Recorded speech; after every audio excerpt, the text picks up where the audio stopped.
ರೆಡಿಯಾಗಿ ಬಾ ಅಂತಂದೆಲ್ಲ ಬಂದೆ. ಎಲ್ಲಿ ಮದುವೆ ಹುಡುಗ? ನನ್ನನ್ನು ಬೈಬೇಡ. ಭೀಮ ಮತ್ತು ಹಿಡಿಂಬಿ ಫಾರ್ಮಲ್ ಆಗಿ ಮದುವೆ ಆಗಿರೋ ಹಾಗೆ ಯಾವ ಬುಕ್ಕಲ್ಲೂ ಇಲ್ಲ. But yes, we consider them as wife and husband.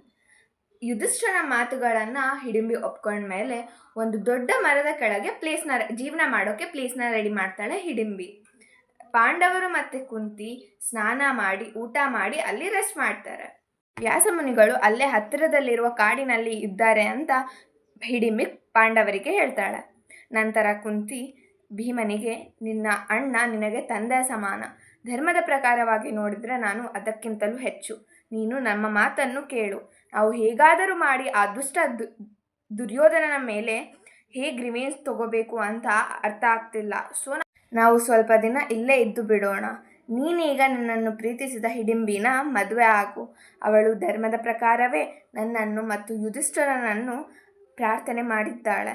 ಅವಳ ಪ್ರೀತಿ ಧರ್ಮಕ್ಕಾಗಿ ಅವಳಿಗೆ ನೀನು ಪುತ್ರನನ್ನು ಕೊಡು.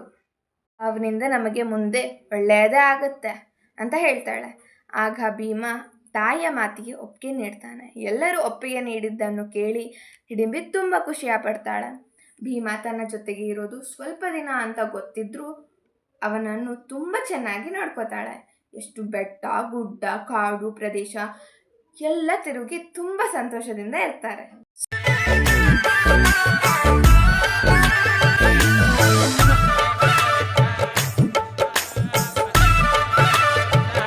ಸ್ವಲ್ಪ ದಿನಗಳಿಗೆ ಹಿಡಿಂಬಿಗೆ ಒಬ್ಬ ಮಗ ಹುಡ್ತಾನೆ.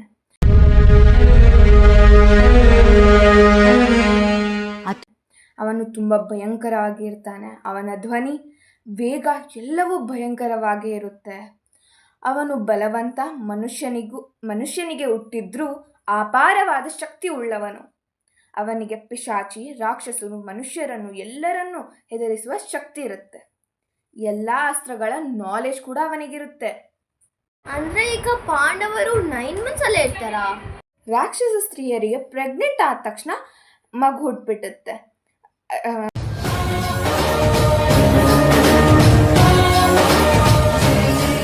ಮಗು ತಂದೆ ತಾಯಿಯ ಪಾದಗಳಿಗೆ ನಮಸ್ಕಾರ ಮಾಡುತ್ತೆ. ಏನು ಇವಾಗ ಹುಟ್ಟಾನೆ ಆಗ್ಲೂ ನಮಸ್ಕಾರ ಮಾಡ್ತಾನಾ? ರಾಕ್ಷಸರು ಹುಟ್ಟಿದ ತಕ್ಷಣ ದೊಡ್ಡವರಾಗ್ಬಿಡ್ತಾರೆ. ಮುಂದೇನಾಗುತ್ತಾನೆ ಅಂತ ನೆಕ್ಸ್ಟ್ ಎಪಿಸೋಡಲ್ಲಿ ತಿಳ್ಕೊಳ್ಳೋಣ. ಜೈ ಶ್ರೀ ಕೃಷ್ಣ.